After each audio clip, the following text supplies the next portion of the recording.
তো যখন আমরা ল্যান্ড করি ঢাকায়, তখন একটা পরিচিত দৃশ্য দেখা যায়। এই দৃশ্য বাংলাদেশের অন্য কোনো জায়গায় দেখা যায় না।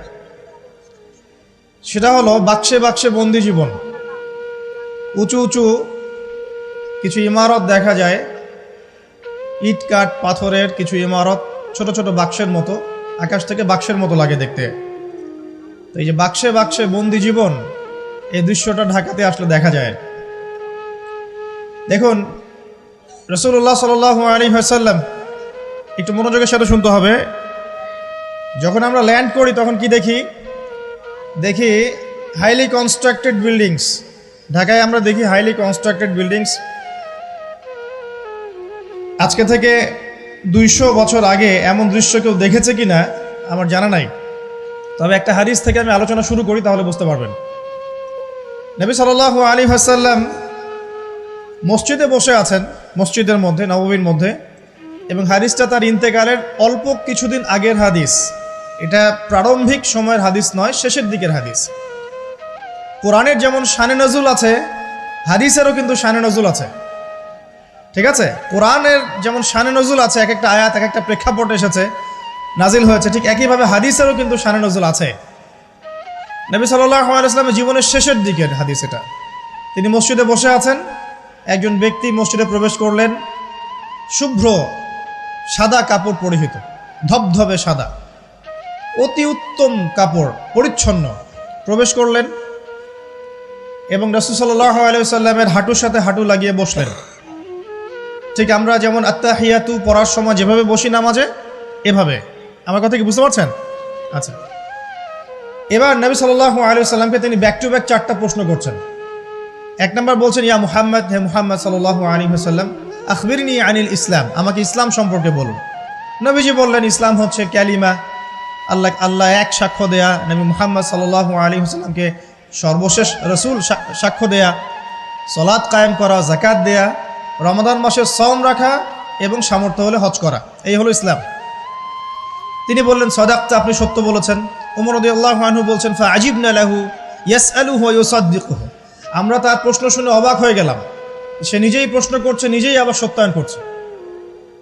যে প্রশ্ন করছে সে তো জানার জন্য প্রশ্ন করছে।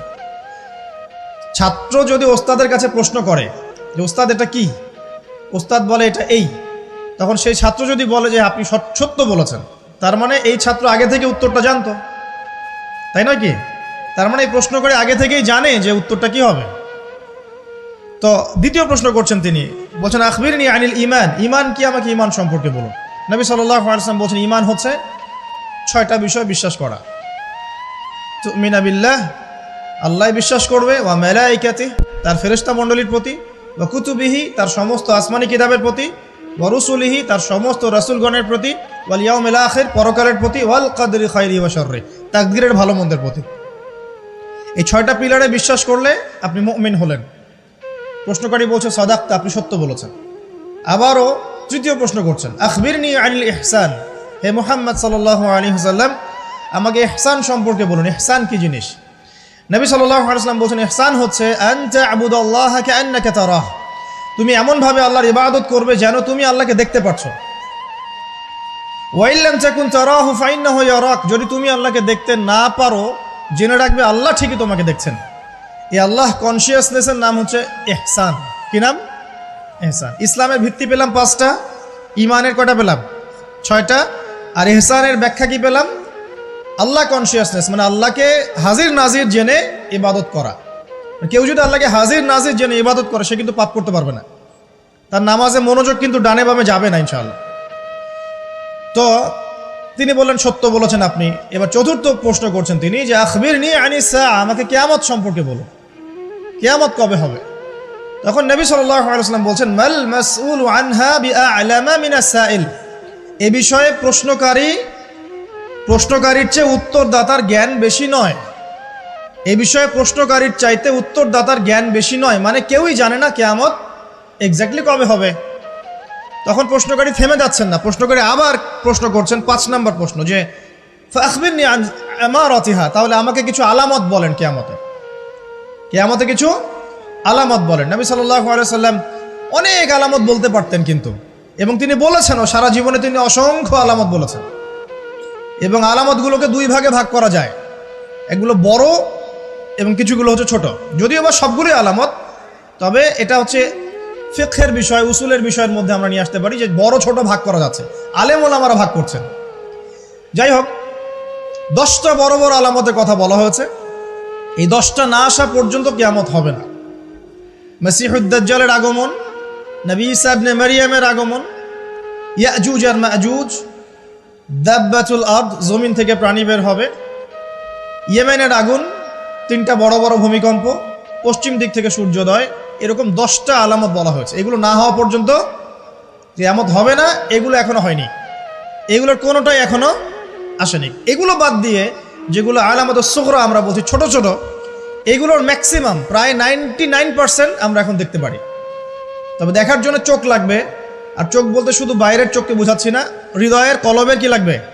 চোখ লাগবে। আমি আপনার কলবের চোখ দিয়ে আপনাকে শহরটাকে চেনাচ্ছি। আপনার এই হাদিসে নবী সাল্লাল্লাহু আলাইহি ওয়াসাল্লাম অনেকগুলো আলামত না বলে মাত্র 2টো আলামত বলেছেন। কয়টা? মাত্র 2টো। আমি বলছি জীবনের শেষের দিকের হাদিস, শেষ সময় তো আমরা বেশি নসিহত করতে যাবো, তাই না?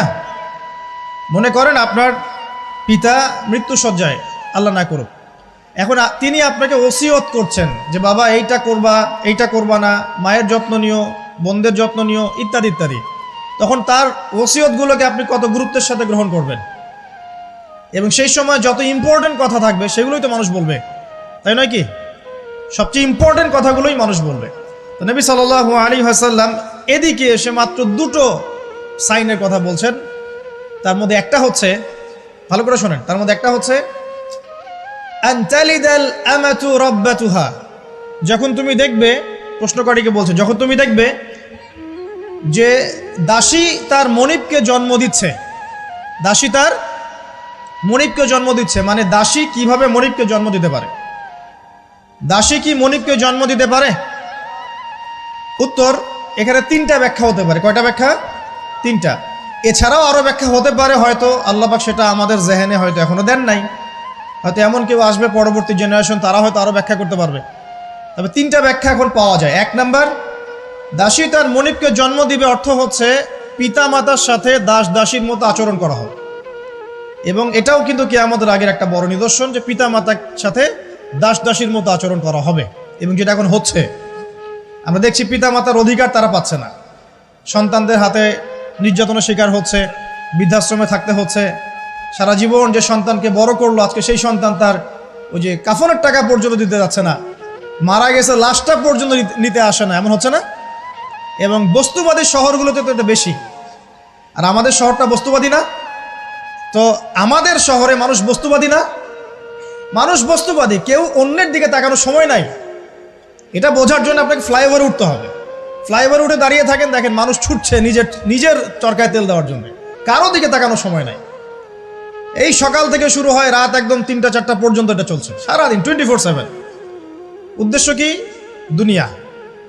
অল্প কিছু মানুষের বাইরে আছে যাদের উদ্দেশ্য আখেরাত, বেশিরভাগের উদ্দেশ্য কি? দুনিয়া। বাড়ি, গাড়ি, টাকা, জমি জমা, স্ট্যাটাস, দ্যাটস অল। মানে মানুষের এই কনসেপ্টটাকে বলা হয় মেটেরিয়ালিজম। কি বলে? মেটেরিয়ালিজম মানে বস্তুবাদিতা। কি বলে? কথা বলেন। বস্তুবাদিতা। এই বস্তুবাদী সভ্যতা কারা ছিল? ওই যে পশ্চিমারা, ইউরোপিয়ান সিভিলাইজেশন, এরা সবাইকে বস্তুবাদিতা শিখিয়েছে।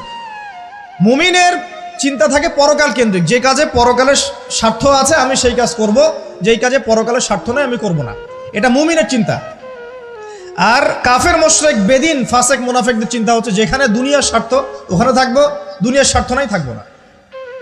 এই যে দুনিয়ার স্বার্থে মানুষের সারাটা জীবন ক্ষয় করে দেয়া, এর নাম বস্তুবাদিতা, মেটেরিয়ালিজম বলে এটাকে। যাই হোক, আমাদের শহরের বেশিরভাগ মানুষ কি বস্তুবাদী না? এখন সবাই দেখবেন, আমি বুঝাচ্ছি, আমি যতটা পারছি সহজ করার চেষ্টা করছি। ম্যাক্সিমাম আমাদের শহরের মানুষ এখন বস্তুবাদী। সবার চিন্তা একটাই, দুনিয়া, দুনিয়া আর দুনিয়া। যেই দুনিয়া সম্পর্কে নবী সাল্লাল্লাহু আলাইহি ওয়াসাল্লাম বলেছেন, একটু শোনেন, যে মনে করেন এটা একটা মহাসাগর। নবী সাল্লাল্লাহু আলাইহি ওয়াসাল্লাম বলছেন এখানে একটা আঙ্গুল ঢুকিয়ে দাও, দিয়ে বের করো। এই আঙ্গুলে যতটুকু পানি আছে এটা দুনিয়া, আর এই পুরো মহাসাগরে যত পানি আছে এটা পরকাল। একদিন সাহাবীদেরকে নিয়ে নবী যাচ্ছেন সাল্লাল্লাহু আলাইহি ওয়াসাল্লাম, একটা মৃত গাধা বা বকরির বাচ্চা পড়ে আছে, মৃত গাধা বকরির বাচ্চা। সাহাবীদেরকে বলছেন, হে আমার সাহাবীরা, তোমরা কি এই বকরির বাচ্চাটাকে 1 দিরহামের বিনিময়ে কিনতে চাও? কিসের বিনিময়ে? 1 দিরহাম। দিরহাম কি জিনিস সেটা পরে বোঝাবো এখন ইনশাআল্লাহ, ওইগুলো এখন বুঝবেন না। দিরহাম কি জিনিস ওটা পরে বুঝবেন। দিরহাম থাকলে আর রিজার্ভ কমতো না। দিরহাম থাকতো যদি কোনো কান্ট্রি রিজার্ভ আর কমতো না। রিজার্ভ কমে ডলারের ভিত্তিতে, আর ডলার হচ্ছে এখন সারা ওয়ার্ল্ডের ডমিনেটিং কারেন্সি, ওটাকে হার্ড কারেন্সি বলে। মানে আপনি তেল কিনতে চান, 1 কোটি টাকা ব্রিফকেসে নিয়ে আমাদের আবু ধাবিতে চলে যান, গিয়ে শেখদেরকে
বিশ্বাস করতে পারছে না, কেউ কাউকে বিশ্বাস করতে পারছে না।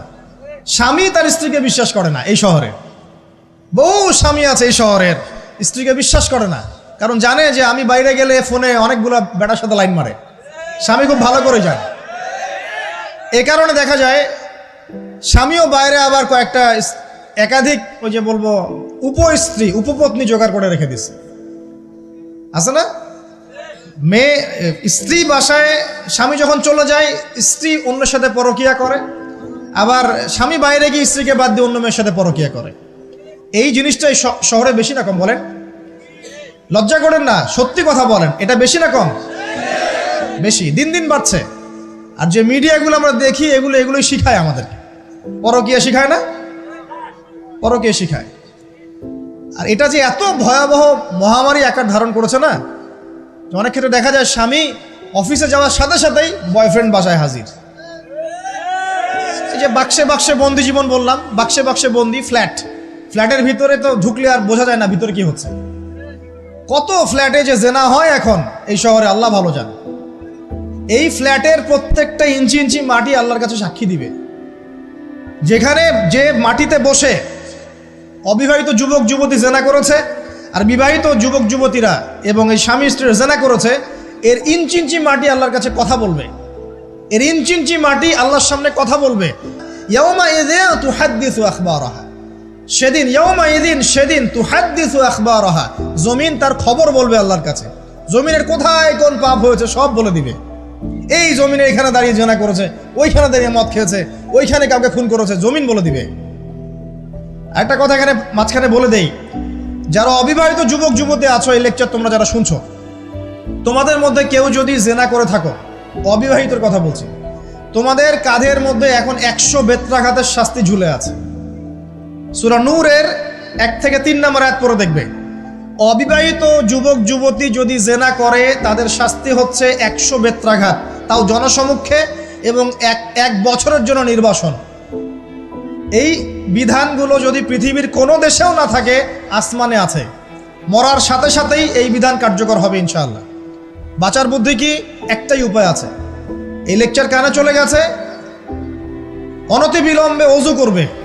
অজু করে খালেসভাবে রাতের শেষ রাতে জায়নামাজ বিছাবে। জায়নামাজ বিছিয়ে আল্লাহর সামনে দাঁড়িয়ে 2 রাকাত নামাজ পড়বে। পড়ে নিজের পাপের কথা স্মরণ করে চোখ দিয়ে দরদর করে পানি ফেলে দিবে। আল্লাহকে সেজদায় গিয়ে বলবে, আল্লাহ আমি জেনা করেছি, আমাকে মাফ করে দাও। আমার এই পাপের কথা কেউ জানে না, তুমি জানো, মাফ করে দাও। এই মাফ নেওয়ার পরে আবার ওই যার সাথে করেছেন ওর সাথে আবার লিঙ্ক আপ করার চেষ্টা করেন না। আসো আমরা জেনা করেছিলাম, আসো বিয়ে করে নেই, এটা সলিউশন না। জেনা করেছেন, আগে তওবা করে ফিরে আসতে হবে, তারপরে পুরো জীবন ইসলামিক লাইফ লিড করতে হবে। আল্লাহ যদি দেখেন যে হ্যাঁ আপনি ঠিকঠাক তওবা করে আল্লাহর পথে চলছেন, আল্লাহ তখন আপনাকে নেককার স্ত্রী দিবে ইনশাআল্লাহ। এই এই এই একমাত্র রাস্তা যুবকদের জন্য এবং যুবতীদের জন্যও। যুবকরা না হলে পার পেয়ে যেতে পারে, কারণ একটা কথা সমাজে প্রচলিত আছে না, যে ছেলে মানুষের ইজ্জত তো সহজে যায় না, গোপন হয়ে গেছে, কেউ জানে না, আল্লাহ মাফ করে দিয়েছেন, সে হয়তো পার পেয়ে গেল। কিন্তু এই যে মেয়ে, তুমি যে 8-10টা ছেলের সাথে জেনা করেছো, তোমার ইজ্জতের কি হবে? তোমার যে সতীত্ব তুমি নষ্ট করেছো, তুমি তো বিয়ের পর কোনো ঘরে গেলে সে হাজবেন্ডও বুঝতে পারবে তুমি আর সতী সাথী নও, তখন তোমার কি হবে? আল্লাহর কাছে ক্ষমা চান, ইস্তেগফার করেন। জেনার ফলশ্রুতিতে সমাজে মহামারী নেমে আসে। জেনা, পরকীয়া, অশ্লীলতার কারণে সমাজে এমন সব রোগ ব্যাধির উদ্ভব হয় যেগুলো কখনো ছিল না। এই শহরটা জেনার শহর, আমাদের এই ঢাকা শহর জেনার শহর। আপনাকে এটা বোঝার জন্য আমার লেকচার না শুনে আপনি পেপার পত্রিকা ঘাটেন, অনলাইন সার্চ করেন, দেখবেন এই শহরে আনাচে কানাচে জেনা হয় এবং ওপেন জেনা হয়, মানুষ জেনাকে হালাল মনে করে। এই শহরের যুবক যুবতী যারা একে অপরের সাথে বয়ফ্রেন্ড গার্লফ্রেন্ড কালচারে লিপ্ত আছে, এটাকে তারা হালাল মনে করে, কেউ হারামও মনে করে না। কত বড় সাহস দেখায়। আর রাস্তা দিয়ে আমরা হেঁটে গেলেও বয়ফ্রেন্ড গার্লফ্রেন্ড এসে আমাদেরকে সালাম দেয়, হুজুর আমাদের জন্য একটু দোয়া করেন। তো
গায়রে মাহরাম, এই গায়রে মাহরাম শব্দটাই নাই।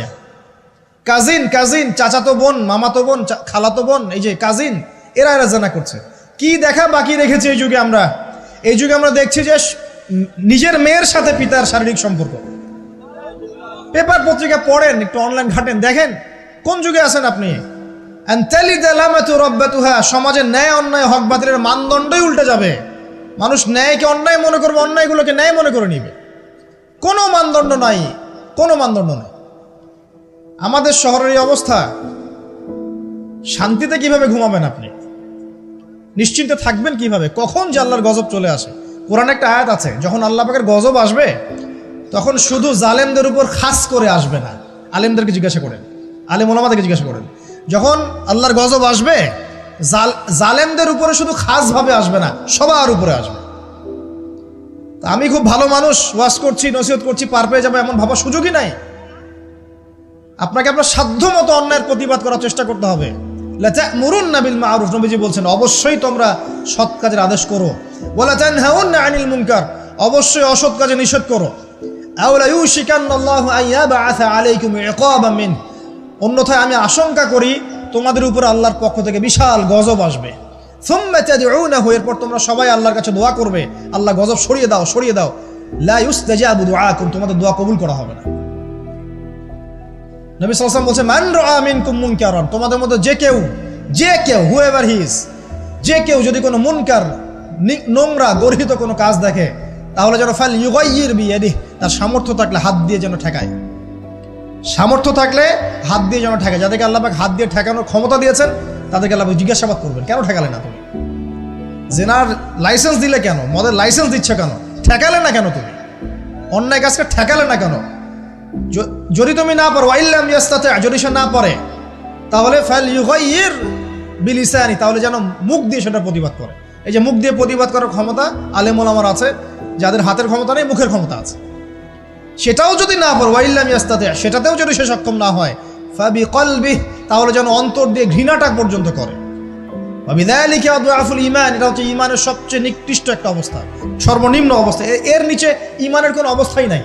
তার মানে অন্যায় দেখে আমাদের যাদের মনে কোনো ফিলিংসই কাজ করছে না, তার মানে আমাদের ঈমান নাই। আসলে সহজ কথা, ঈমানের সেই তেজ নাই আমাদের মধ্যে। আসুন, একটা ব্যাখ্যা এটাও হতে পারে সমাজে ন্যায় অন্যায় হক বাতিলের মানদণ্ড উল্টে যাবে। একটা জায়গায় যাচ্ছি, তার আগে একটা কথা বলতে ভুলে গিয়েছিলাম। এখন বিবাহিত যারা আছে, এই যে দেবর আর ভাবি, এই যে শালি আর দুলা ভাই, মধুর সম্পর্ক না এগুলা? দাঁড়াও, এগুলো মধুর সম্পর্ক। দেখা যায় সুবহানাল্লাহ, এই যে আমার এখানে ফোন আছে না, আমাদের অফিসিয়াল পেজ আছে, অফিসিয়াল পেজে যত প্রশ্ন আসে দেখি ম্যাক্সিমাম জেনা কেন্দ্রিক, ব্যভিচার কেন্দ্রিক, পরকীয়া কেন্দ্রিক। একজন প্রশ্ন করেছে যে দুলা ভাইয়ের চরিত্র এত খারাপ ছিল, আর ওই মেয়ের বয়স তখন কম ছিল, 13 বছর বয়স। 13 বছর বয়সের মেয়ের দিকে সে চোখ দিয়েছে। যাকে বিয়ে করেছে তার সাথে তো সম্পর্ক আছেই, যাকে বিয়ে করেছে ওর সাথে তো সম্পর্ক আছেই। তারপরে আপনার শালির সাথে সম্পর্ক। এখন শালির সাথে তার 2 বছর ধরে সম্পর্ক করার পর সেগুলোর ভিডিও ধারণ করে তাকে ব্ল্যাকমেইল করছে যে যদি আমার সাথে খারাপ কাজে সে রাজি না হয় তাহলে এই ভিডিওগুলো ভাইরাল করে ফেলবে। এই যে অনলাইনের যুগ, এখন তো মানুষ নিশ্চিন্তে মানুষ যে একটা প্রাইভেট লাইফ লিড করবে সেটাও করতে পারে না। প্রাইভেট লাইফের সব কিছু রেকর্ডেড হয়ে যায় এখন, হয় না?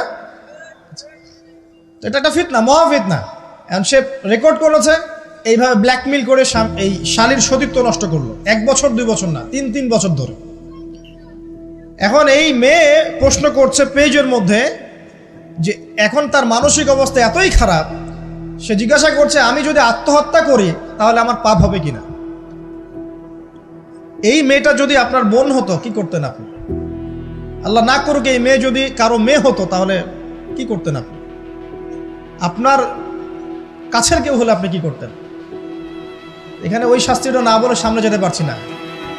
শোনেন, যারা বিবাহিত ব্যক্তি হওয়ার পরেও পরকীয়া করেছেন, বিবাহ করার পরেও পরকীয়ার পাপে লিপ্ত ছিলেন বা এখনো আছেন, জেনে হোক না জেনে হোক করেছেন, অথবা এটা জেনে করেছেন যেটা একটা খারাপ কাজ তারপরেও করেছেন, রাসূলুল্লাহ সাল্লাল্লাহু আলাইহি ওয়াসাল্লামের হাদিস এবং আল্লাহ পাকের কালাম অনুযায়ী তাদের শাস্তি হচ্ছে কোমর পর্যন্ত মাটিতে পুঁতে ফেলে পাথর নিক্ষেপ করে রজম করে হত্যা করা।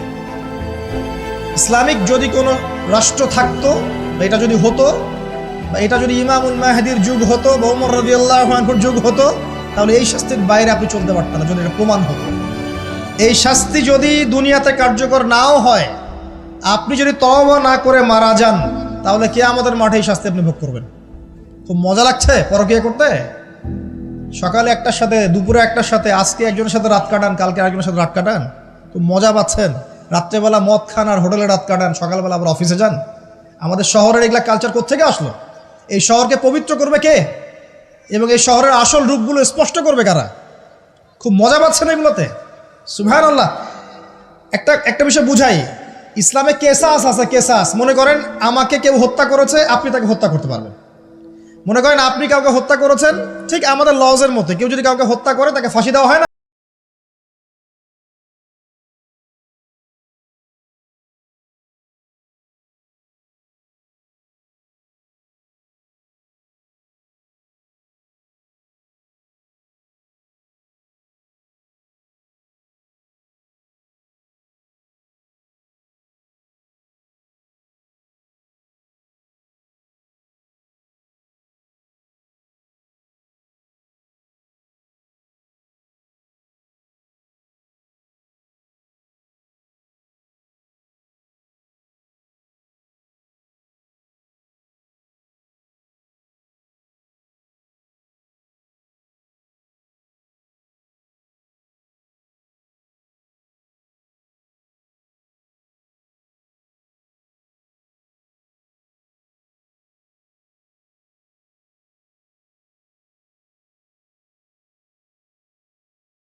আল্লাহ আপনার যদি এতই চাহিদা থাকে আরেকটা বিয়ে করেন না কেন? বিয়ে করতে সাহস কুলায় না নাকি? বিয়ে করলে যে স্ত্রীকে নিয়ে সূর্যের আলোতে ঘুরতে হয়, ওই জন্য ইঁদুরের মতো রাতের বেলা অন্ধকারে আপনি থাকতে চান, সিংহের মতো সকালবেলা সূর্যের আলোকে স্নান করতে পারেন না। কথা বুঝতে পারেন না? বিয়ে করলে স্ত্রীকে নিয়ে পুরুষের মতো সুপুরুষের মতো সূর্যের আলোকে আপনি হাঁটবেন রাস্তায়, কাউকে ভয় করবেন? আপনার মতো কোনো ভয় কাজ করবে না। আর এখন আপনি ইঁদুরের মতো রাতের অন্ধকারে রাত কাটান অন্য মেয়ের ঘরে গিয়ে। এই শহরের এই মহামারীগুলো বন্ধ করতে হবে। আমি এই শহরের একজন শুভাকাঙ্ক্ষী বাসিন্দা, আমি এখানকার। আমি আমার চোখ দিয়ে যা দেখছি এটা দেখার পর চুপ থাকতে পারি না। আমরা সব জায়গায় জানা দেখছি, আর মাদক দ্রব্য দেখছি, আর পরকীয়া দেখছি। পর্নোগ্রাফির তো শেষ নাই, প্রত্যেকের ফোনে ফোনে পর্নোগ্রাফি, এভরিবডি। দেখবেন অনেক সময় মাদ্রাসার শিক্ষকের দ্বারা ছাত্র বালাৎকার হচ্ছে, হয়নি? সম্ভব কিভাবে? কারণ ওই শিক্ষক পর্নোগ্রাফিতে আসক্ত ছিল। আপনি চেক করে দেখেন, পর্নোগ্রাফিতে আসক্ত হওয়ার ফলে সে হিতাহিত জ্ঞান হারিয়ে ফেলেছে। সে বাচ্চা, ছেলে বাচ্চা না মেয়ে বাচ্চা, কিছু দেখার সময় নেই। ওই প্রবৃত্তির জানোয়ারের যে স্বভাবটা সে আর দমন করতে পারছে না। পর্নোগ্রাফি আর মাদক আর ব্যভিচার, জেনা, ফ্রি মিক্সিং অবাধে আমাদের শহরে। বস্তুবাদী তো আছেই। তো এটাকে আখিরুজ্জামানের শহর বলবো নাকি আউয়ালুজ্জামানের শহর বলবো নাকি?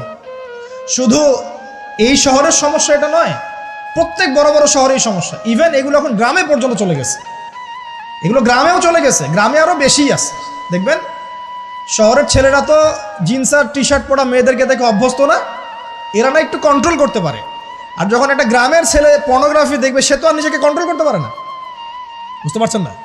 আমাদের শপিং মলগুলোতে গেলে আমরা দেখি টি শার্ট আর গেঞ্জি পরা মেয়ে ঘুরছে, তাই না? এটা দেখতে দেখতে অভ্যস্ত আমরা, এই জন্য আমরা কন্ট্রোল করতে পারি কিছুটা হলেও, তাই না ছেলেরা? কিন্তু গ্রামের ছেলে মেয়ে যারা, তারা কিন্তু পর্ন দেখলে আর কন্ট্রোল করতে পারে না। এবং গ্রামে ধর্ষণ দিন দিন বাড়ছে, day by day, day by day.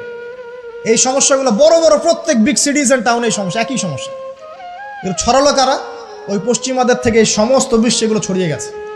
এরা এমন একটা সভ্যতা যারা প্রত্যেকটা পাপকে গ্লোবালাইজেশন করে দিয়েছে। সুদ খেয়েছে, সারা বিশ্বে ছড়িয়ে দিয়েছে। মদ খেয়েছে, সারা বিশ্বে ছড়িয়ে দিয়েছে। জেনা করেছে, সারা বিশ্বে ছড়িয়ে দিয়েছে। ফ্যামিলিস্ট রেভলিউশন সারা বিশ্বে ছড়িয়ে দিয়েছে।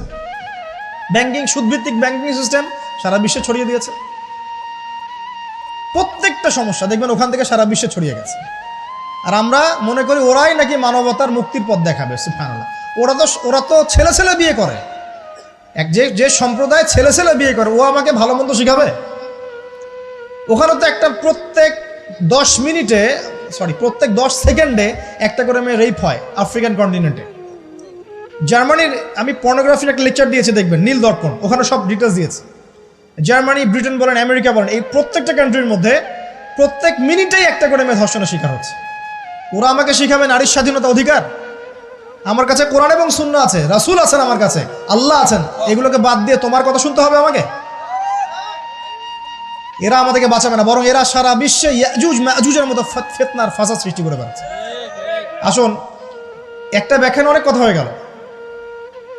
আল্লাহর ওয়াস্তে যুবক যুবতী যারা আছো, লেকচার যদি কানে যাবে, আজকেই জেনা থেকে তওবা করতে হবে। জেনার ধার কাছে যাওয়া যাবে না।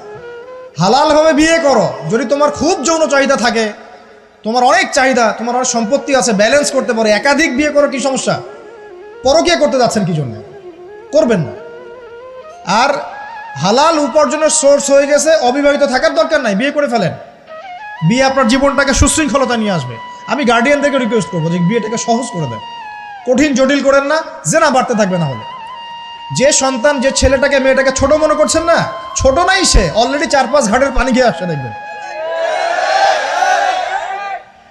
আপনারা পরিসংখ্যান দেখেন, বাংলাদেশের ইয়াং ইউথ জেনারেশন যারা আছে, এদের মধ্যে ম্যাক্সিমামই বিবাহ বহির্ভূত সম্পর্ক স্বাদ পেয়ে গেছে অলরেডি। স্কুল কলেজ পাশ করেনি, এখন পর্যন্ত যৌন সম্পর্ক করে বসে আছে। আর ছোট ছোট মেয়েগুলোকে ছোট মনে হয়, বদের হাড্ডি সবগুলো। সব জায়গায় দেখবেন এরা বেশি বদের হাড্ডি। কেন বলছি জানেন? এরা ছেলেদেরকে সিডিউস করে। ভালো মেয়ে কোথায় খুঁজে পাবেন এখন? খুব রেয়ার, খুব ডিফিকাল্ট, খুবই ডিফিকাল্ট। অতএব বিয়েটাকে সহজ করেন, জেনাটাকে বন্ধ করেন, পরকীয়ার রাস্তা বন্ধ করেন। এগুলোর শাস্তি দুনিয়াতে না পেলেও পরকালে পেতে হবে। কিন্তু রাসূলুল্লাহ সাল্লাল্লাহু আলাইহি ওয়াসাল্লাম মেরাজের রাতে গিয়ে দেখে এসেছেন যে একটা চুলা দেখেছেন, চুলা তন্দুর চুলার মতো, নিচের দিকটা ফাঁপা, উপরের দিকটা সরু। আগুন জ্বলছে দাউ দাউ করে, এক শ্রেণীর মানুষকে পোড়ানো হচ্ছে। আগুন যখন ফ্লো বাড়ছে, মানুষ উপরে আসছে, ফ্লো কমছে, নিচে নামছে, এভাবে আর কি। রাসূলুল্লাহ সাল্লাল্লাহু আলাইহি ওয়াসাল্লাম জিজ্ঞাসা করলেন, ইয়া জিবরিল, এরা কারা? জিবরাইল আলাইহিস সালাম বলছে, এরা আপনার উম্মতের সেই সব ব্যক্তি যারা জেনার পাপে লিপ্ত ছিল, এবং তাদের এই আযাব থেকে এত দুর্গন্ধ বের হচ্ছে কল্পনা করতে পারবেন না। আর এক শ্রেণীর লোককে দেখেছেন, সামনে এই যে ভালো গোশত, পাশে খারাপ পচা গোশত, বসে বসে পচা গোশত খাচ্ছে, ভালো গোশত খাচ্ছে না। শাস্তি হচ্ছে কবরে, বারজাখের জগতে। নবী জিজ্ঞাসা করছেন, এরা কারা? জিবরাইল আলাইহিস সালাম বলছে, এরা হচ্ছে আপনার উম্মতের সেই সব ব্যক্তি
একটা।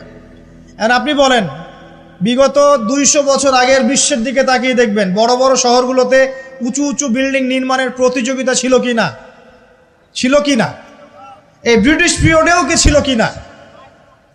পাকিস্তান পিরিয়ডেও ছিল কি না? লাস্ট 50-100 বছর আপনি দেখবেন যে উঁচু উঁচু বিল্ডিং নির্মাণের একটা প্রতিযোগিতা চলছে, কে কার চেয়ে উঁচু করতে পারে। ঠিক এই যুগের কথাই নবীজি বলেছেন, এই যুগ যখন চোখের সামনে দেখতে পারবে ফ্যান্টাজির সা কিয়ামতের অপেক্ষা করো। যখন আমরা উপর থেকে ল্যান্ড করি শহরে, আমরা দেখি যে ইয়া চাচা ওয়ালুনা ফিল বুনিয়ান, এই উঁচু উঁচু অট্টালিকা নির্মাণের প্রতিযোগিতা চলছে, বাক্সে বাক্সে বন্দি জীবন।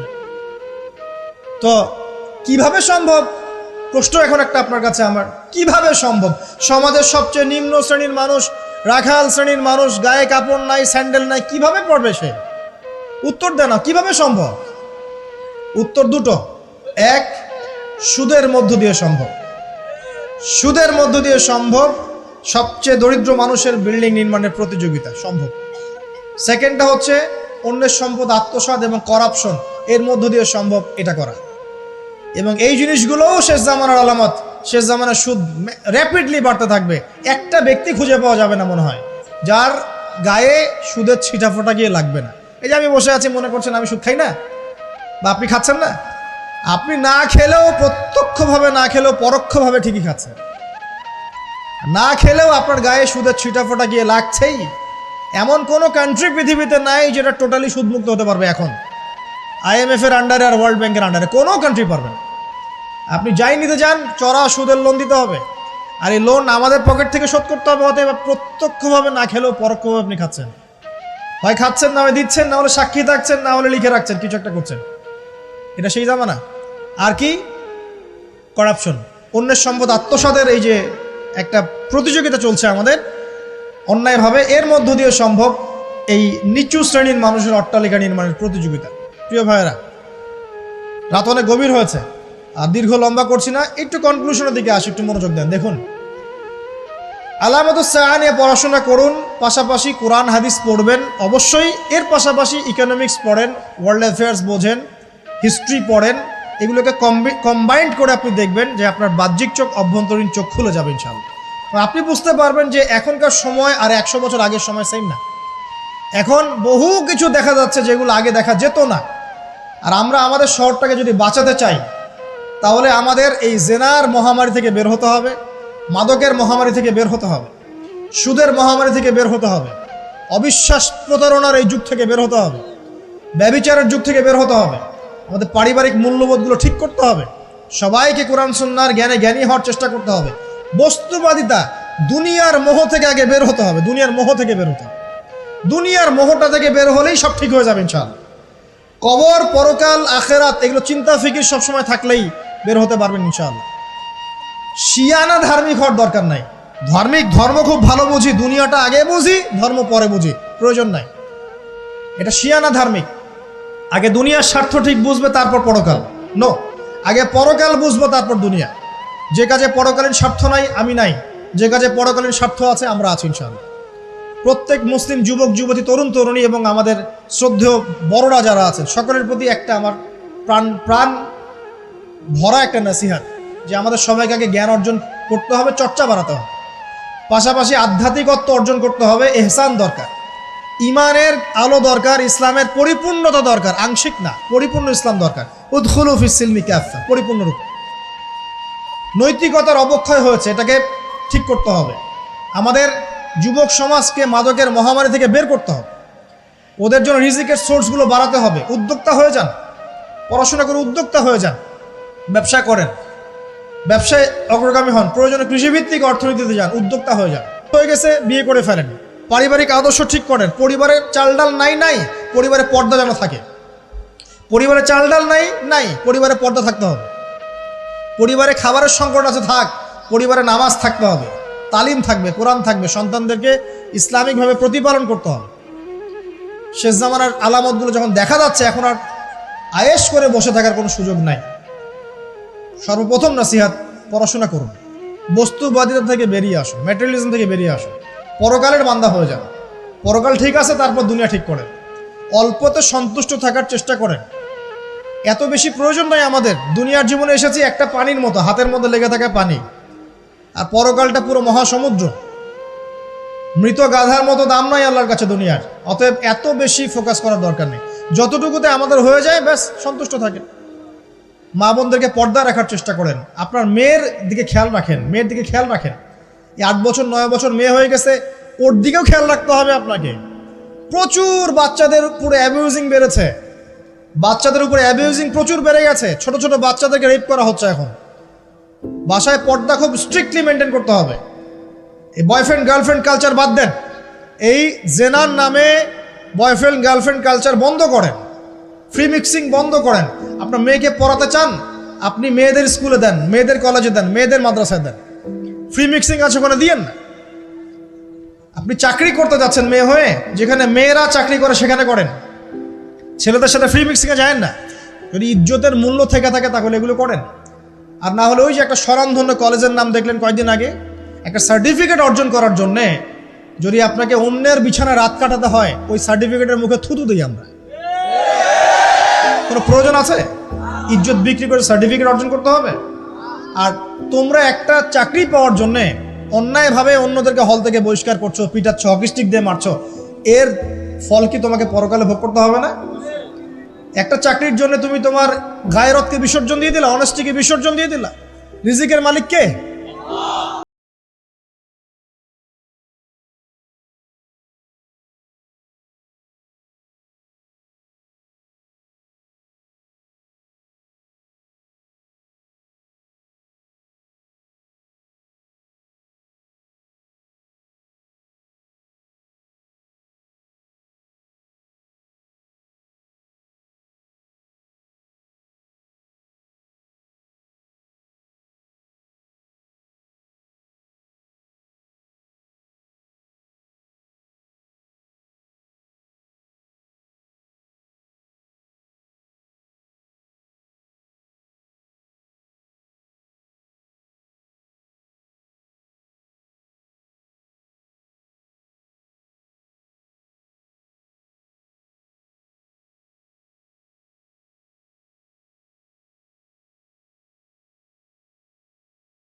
জানি এগুলো হবে। আল্লাহ পাক আমাদের সবাইকে ইসলামের জন্য কবুল করে নিন, আমিন।